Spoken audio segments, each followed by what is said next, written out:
At 0416 hours local time, a swarm of Ukrainian UVs was flying low over the Black Sea, 40 mil from the coast of the Crimean Peninsula. Ahead of them was Vardies airfield, a key strategic airbase of Russia's aerospace forces in Crimea, which Moscow uses to control the Black Sea and support military operations in southern Ukraine. But what the Ukrainian control crews did not know was that after repeated attacks on Crimea, Russia had added a weapon here that no drone had ever faced before. And whether this attack would succeed would depend on a single decision by the UAV commander at the exact moment the Lutyi swarm entered Crimean airspace. After 45 minutes of flying through the darkness, the satellite receiver on the lead UAV updated its position. But the new position was wrong. On the control screen, the system showed the drone approaching the coast of Mikavka, but reality was completely different. It was flying at an altitude of 250 feet at 100 miles per hour and was heading toward the port of Sevastopol. This was the area with the most modern and densely layered air defense system on the peninsula. In the port area, Russia's Pol-21 began spreading interference over GPS, GLONASS and GNSS signals. It fed the drone a completely false position. A deviation of only a few miles could cause the entire formation to slide out of the attack corridor, miss the target, or fly straight into a Russian air defense zone that was already waiting. The UAV still believed it was on the right path, but in reality, it was being pulled away from the target inch by inch. But the AN-196 Lutyi was not built to trust those spoofed signals completely. Inside the UAV's body was an inertial navigation system. It calculated its own heading, speed, time, and distance traveled. It did not need to ask satellites where it was every second. It counted every step of its flight through the darkness by itself. Yes, this system still had errors. With every mile flown, the deviation could grow slightly, but a Vardies airfield was still on the Crimean Peninsula. And that margin of error was not enough to ruin the entire mission.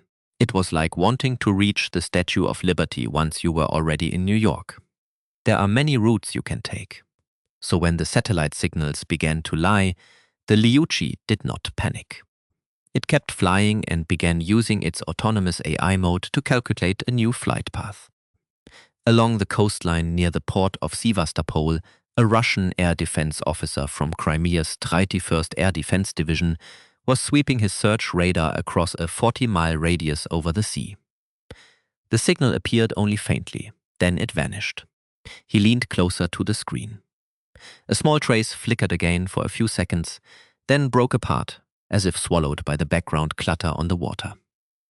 Not clear enough to lock on, not certain enough to fire, but not empty enough to ignore. After 3 years of drone warfare, no Russian officer still believed that this kind of interference meant nothing was coming. A flickering signal could be more frightening than a clear target. If the radar could lock the target, the air defense crew at least knew where to fire, but when it appeared only in brief fragments and then disappeared. It meant something was closing in, and the system did not know exactly what it was or where it was. All along the defensive line around Sevastopol, other crews were staring at screens that were not completely empty either. Just faint, broken traces of interference, appearing in one sweep and disappearing in the next. All of them were arriving at the same uneasy thought. Something was coming, and the radar could only see it a few seconds at a time. If you looked at one of the AN-196 Lutyi drones skimming just above the water, that ghostly screen started to make sense. It was a small, long-range strike UAV built from composite materials and plywood, costing only $100,000, designed by Ukraine to make Russian radar dote its own data. At an altitude of 250 feet above the sea, the Lutyi was hiding behind 2 layers of cover at the same time. The first was the constantly shifting surface of the Black Sea, creating countless chaotic reflections on the radar screen. The second was the curvature of the Earth. For a target flying that low, a ground-based radar could not see it from far away the way it could track an aircraft or missile at high altitude. In theory, the cruise radar could observe out to 250 mile if the target was high enough and clear enough. But now it could not track these objects even at a distance of 40 meters. The Russian operator was not bad at his job. This morning, the problem was that the laws of physics were not on his side. Then the distance began to close. The curvature of the Earth could no longer fully shield the UAV swarm. The faint signals from earlier began rising above the radar horizon. On the Russian air defense officer screen, the broken traces no longer disappeared as quickly as before. They stayed longer, grew brighter, and became clearer with every radar sweep. 15 minutes passed. When the Lutyi swarm was 15 miles from the coastal defense line, the radar screen gradually filled with small flickering points flying low over the sea. Each point could be a real UAV. It could also be only clutter, but no one inside the command post dared to treat it as clutter. Then the formation began to split. One group headed towards Senki airfield. Another raced toward the ferry area, across the Kerch Strait, the critical logistics connection between Russia and the peninsula. The main group turned toward Huvariska airfield, where Russia positioned combat aircraft, technical depots, and maintenance facilities supporting operations in Crimea. That was when the interception system began to stretch to its limit. Each battery had only a certain number of fire control channels. Each channel could track and engage only one target at a time. Imagine a switchboard with only a few lines, but dozens of calls coming in at once. Every call could be real. Every call could be a decoy. With every interceptor missile launched, Russia's ammunition stock dropped by one. With every cheap UAV shot down, they might be spending a missile many times more expensive than the target itself. But if they did not fire, even one Lutyi slipping through could hit an airfield, ferry terminal, fuel depot, or pier. That was the whole problem. Ukraine only needed Russia's interception system to process too many targets at the same time. When radar had to classify too many signals, when fire channels were occupied, and when battery commanders had to choose which target to shoot first, the air defense system began to slow down. Throughout his career, the battery commander had been trained to fight fighter aircraft and cruise missiles. No one had ever trained him to fight pieces of plywood and composite, but he no longer had time to think. On the 50N6A radar screen of the S-350 Vityaz system, he scanned the engagement zone, selected the nearest group of signals, and gave the order to fire. 49 M96E missiles left the launchers almost one after another. They shot out from the coastal firing position, leaving 4 white smoke trails tearing across the dawn sky. The fire control radar tried to hold target lock. The fire control computer calculated the meeting point. The missiles accelerated to Mach 3, climbed along their interception paths, and then dived toward the Lutyi, skimming just above the waves. It was a strange confrontation. A modern air defense system designed to protect the sky against cruise missiles and jet aircraft was now forced to hunt targets that were small, cheap, and flying so low they almost touched the sea. The first missile exploded in front of the formation. A column of water rose from the Black Sea, hanging in the dim morning light. The second detonated off to the right, its fragments sweeping across the water, but not close enough. The third detonated too early when its proximity fuse was confused by reflections from the waves. The fourth dived lower and exploded near one UAV, but the Lutyi punched through the wall of water and kept flying. But the problem was not range. The problem was the target. A Lutyi flying just above the sea did not create a clean image like a fighter jet. Its body was small. Its radar return was weak. Beneath it was a constantly moving surface of water, reflecting signals in thousands of different directions. To the radar, the UAV's body and the sea almost fused into one patch of clutter that was difficult to separate.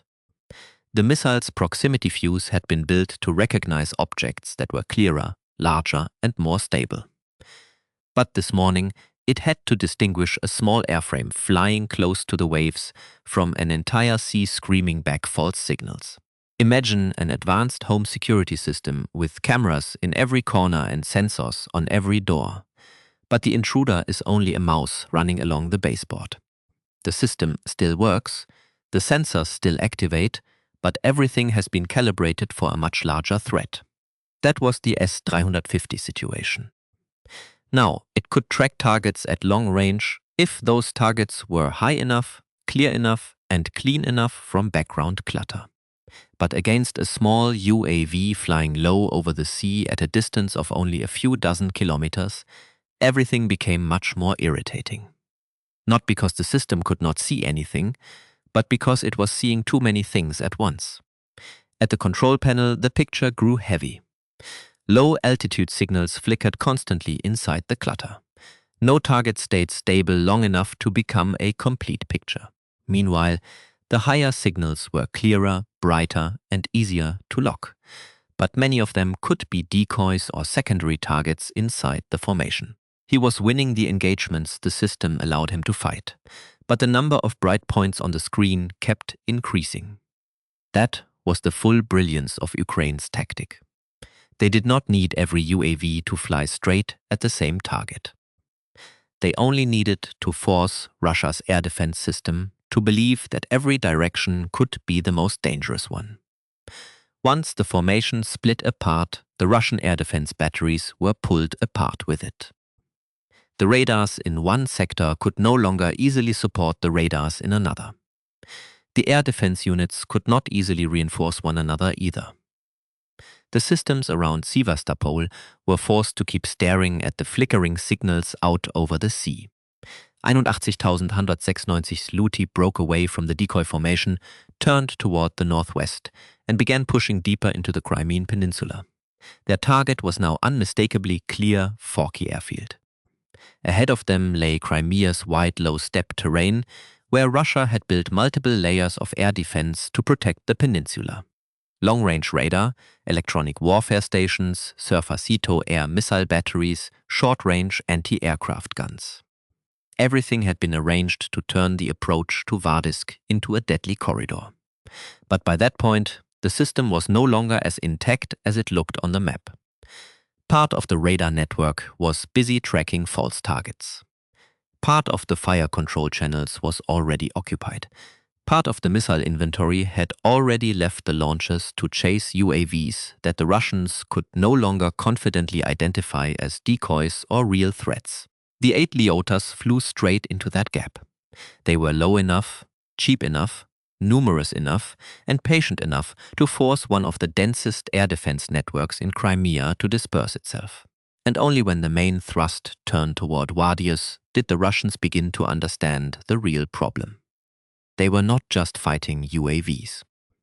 They were fighting the way Ukraine forced the entire air defense system to choose wrong before the real target even appeared.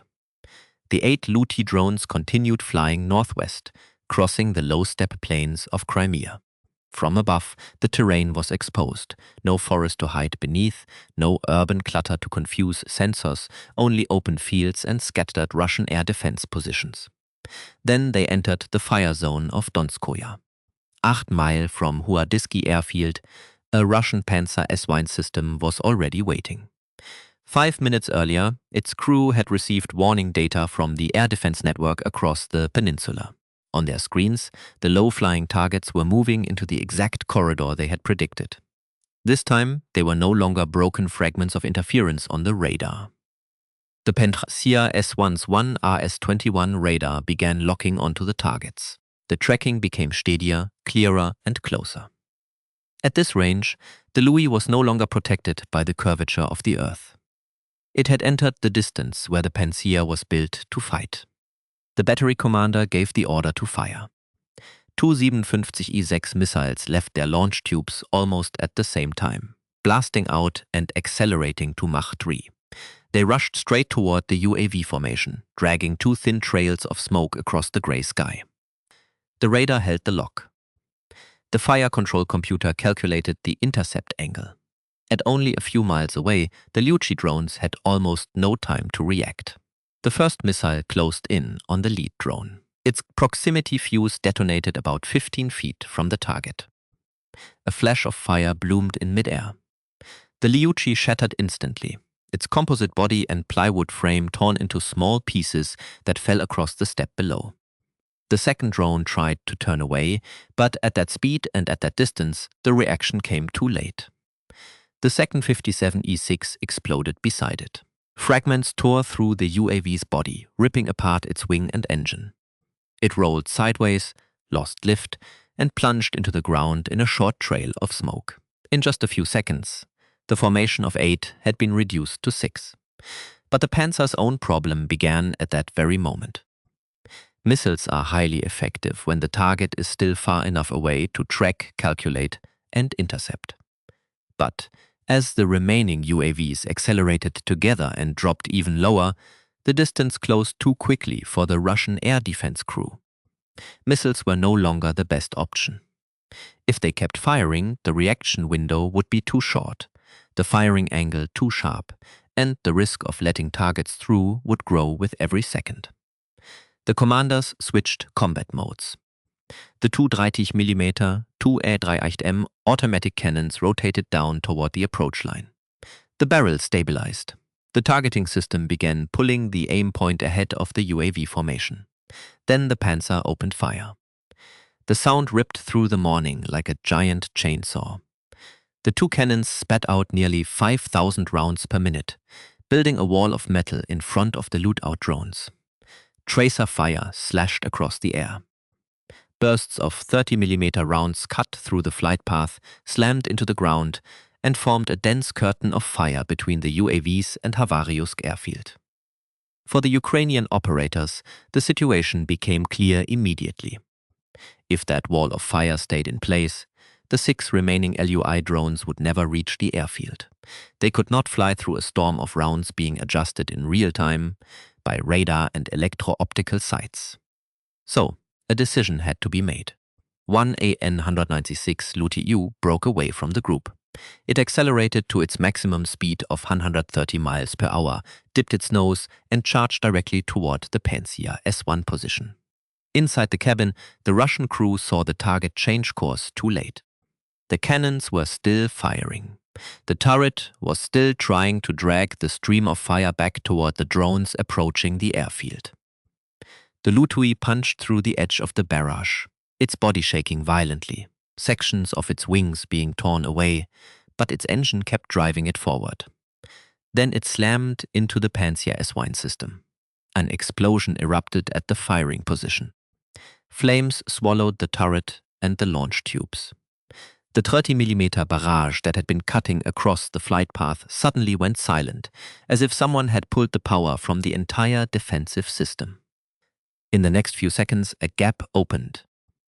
The 6 remaining Lutyi drones immediately accelerated, dropped lower, and raced through the Donskoye area before supporting forces could react. Behind them, smoke from the Panzer S1 rose above the steppe. Ahead of them, Vardies airfield had come within striking range. The Russians still refused to give up.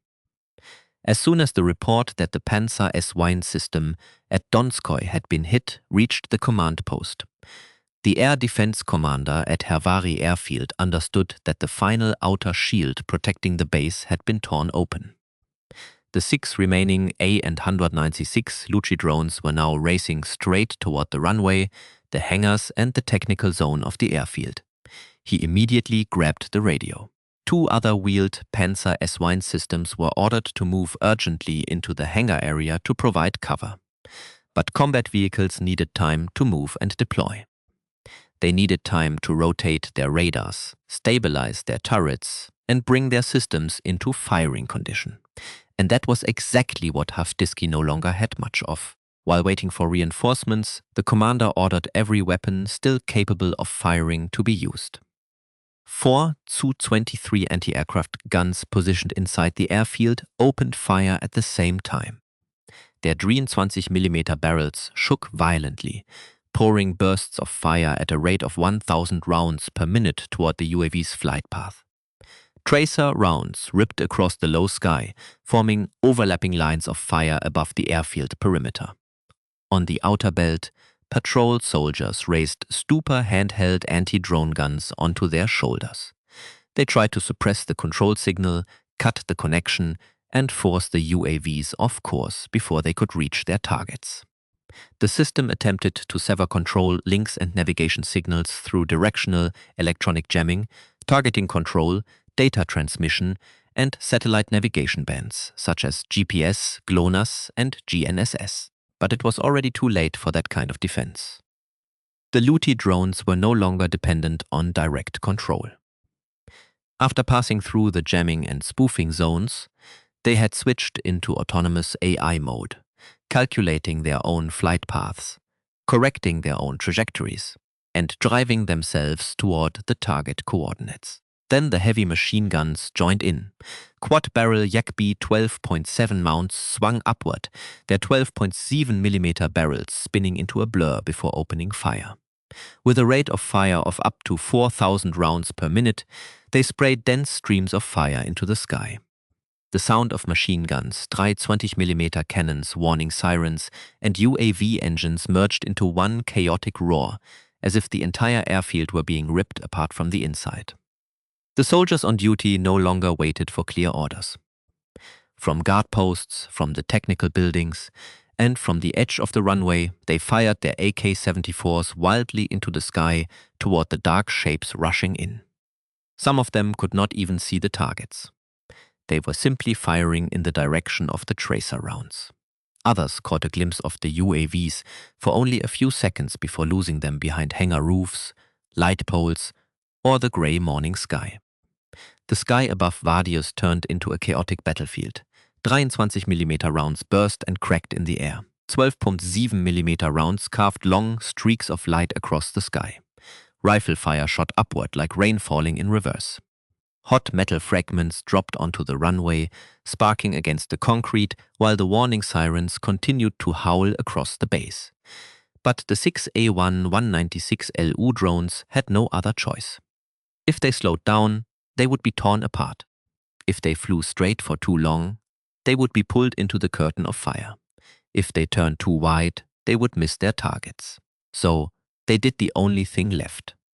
Accelerated, dropped lower, and kept changing course. One drone banked slightly left, then suddenly corrected. Another dropped close to the ground, crossing the edge of the runway like a black shadow sliding beneath the gunfire. A third popped up for a few seconds, just enough to make the gunner pull his barrel away from the firing point. They did not fly cleanly. They did not fly straight. They did not fly like anything in a training manual. They flew like targets that understood every second of survival could be traded for an explosion inside the airfield. As the 6 AN-196 Lutyi drones began their final dive into the airfield area, a stray round from the ground fire net sliced directly into the body of the UAV on the left side of the formation. The drone flashed for a split second. Then the warhead inside detonated in mid-air. A fireball burst open in the low sky. The shock wave threw fragments of composite plywood and light metal outward like black rain above the edge of the runway. For that moment, the Russians believed they had started to regain control of the situation. Then the next drone was hit in the wing. Its body tilted sharply to one side. The engine was still pulling it forward, but its lift had become unbalanced. The Lutyi staggered through the gunfire, dipped downward, and fell out of formation like a bird with its spine broken. The Russians thought they could stop the attack. They were wrong. The drone with the damaged wing did not fall for nothing. It plunged straight into the runway area. Only seconds later, its S-350 Lutyi warhead detonated on the concrete surface. The explosion produced a white-yellow flash, followed by a violent pressure wave that slammed along the runway. At the center of the blast, the instantaneous pressure exceeded 50 atmospheres in the first moment, enough to crush the surface concrete, bend reinforcement layers, and blast earth and debris out from beneath the pavement. A large crater opened on the runway, roughly 30 feet wide and 8 feet deep. Hot chunks of concrete shot upward, then fell like hail across the takeoff and landing zone. The 4 remaining Lutyi drones still did not stop. They raced through the smoke, past the tracer line stretching behind them, and turned one by one toward the military hangar area. This was where Russia gathered, stored, and prepared Shahed attack drones before sending them into operations against Ukraine. The first drone slammed into the outermost hangar. Its warhead detonated inside the enclosed space, and inside a hangar, an explosion does not spread outward the way it does in open air. The pressure is trapped. It rebounds off the walls, strikes the floor, and slams into the roof. In the first instant, the shock wave can generate pressures above 30 pounds per square in near the blast center, enough to blow metal doors away, tear open roof panels, shatter glass, destroy light equipment, and throw every unsecured object across the structure. The hangar roof bulged upward as if punched from inside by a giant hand. A column of fire burst through the torn roof, rising 170 feet into the air, carrying black smoke, metal fragments, and burning material with it. Temperatures in Cypher zone exceeded 1000 grain C, hot enough to make thin steel frames glow red, ignite electrical wiring, destroy electronics, and trigger secondary fires inside the storage area. The second drone crashed into the neighboring hangar. This time the explosion reached an area where fuel, lubricants, and UAV components were being stored. The flames did not simply erupt, they spread. A burning line ran across the floor as if someone had poured fire over the concrete. Small containers began exploding one after another, creating short, sharp secondary blasts that followed the main detonation like a chain of steel hammers striking the air. The hangar doors were blown off their rails. Part of the sidewall collapsed. Thick black smoke crawled outward, dense enough to swallow the glow of the warning lights across the airfield. The third drone struck the third hangar. The blast lit up the entire area in a single breath. If the first two explosions tore the hangars open, this one turned its target into a furnace. Shahed fragments, engine parts, wings, composite shells, and ground equipment were pulled into a mixed firestorm. The temperature rose so quickly that paint on nearby metal surfaces began to peel away. Windows in adjacent buildings shattered. The pressure wave slammed into technical vehicles parked nearby, shaking them violently before tipping them over or setting them on fire. The final Lutyi carried out the most important task. It aimed straight at the maintenance and repair zone. The area holding technical equipment, spare parts, ground support vehicles, auxiliary fuel tanks, power units, air compressors, and aircraft servicing systems. When the last UAV came down, the first explosion tore through the technical area. Then fuel, oil, compressed gas cylinders, and flammable materials began reacting. A massive column of fire rose straight into the sky, reaching 250 feet high, bright enough to reflect off broken glass and metal surfaces across the airfield. Temperatures in the main fire zone exceeded 1000 Grad C, while the spreading radiant heat was strong enough to force nearby soldiers to retreat or throw themselves flat against the ground. A column of black smoke rolled above Vardies like a slow-burning mushroom cloud. Within seconds, the gunfire began to fade. In the sky, the drone formation had disappeared. On the ground, the runway had been gouged open. 3 hangars were burning. The maintenance zone was engulfed in flames. Fire and rescue routes were blocked by wreckage, thick smoke, and secondary explosions. Vardies was not defeated by a single blast.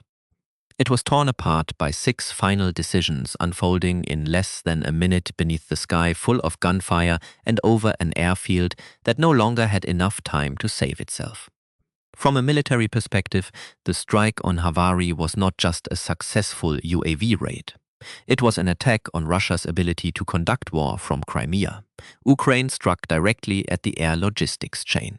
With the runway damaged, 3 hangars burning, and the maintenance zone hit, Russia lost more than Shahed UAVs.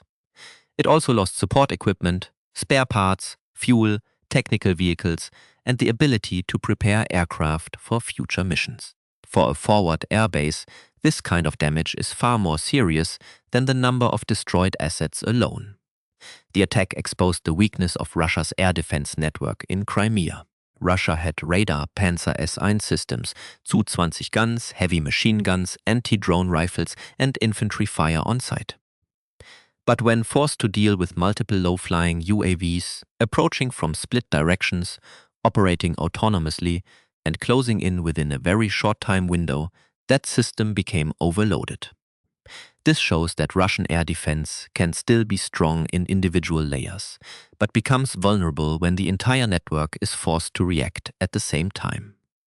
Havarii airfield is part of Ukraine's broader strategy to isolate Crimea. Ukraine is not only attacking air bases, it is striking airfields, UAV storage sites, substations, logistics routes, and energy infrastructure in order to turn Crimea from a secure rear area into a zone of constant attrition. When electricity is disrupted, water supplies are limited, bases are forced onto backup power, and repair units are stretched thin, Russia's ability to support the southern front weakens as well. The final strategic meaning lies in the message. Crimea is no longer a place where Russia can safely store UAVs, maintain aircraft, and coordinate long-range airstrikes. After Havariusk, Russia may still repair the runway and rebuild the hangars, but it will have to disperse its forces, reinforce air defenses, consume more resources, and accept that every base on the peninsula can become a target. In other words, Ukraine did not just damage an airfield. It slowed the tempo of Russia's long-range strikes, exposed the overload inside Crimea's air defense network, and continued tightening the campaign to isolate the peninsula. And the final question is this. After Havarius, where will the next target in the campaign to isolate Crimea be? Which part of the strike do you think mattered most? Damaging the runway, burning the Shahad hangars, or exposing the weakness of Russian air defense? Leave your thoughts in the comments below. If you found this video useful, hit like, subscribe to the channel, and turn on notifications to follow the next battlefield analysis. Thank you for watching, and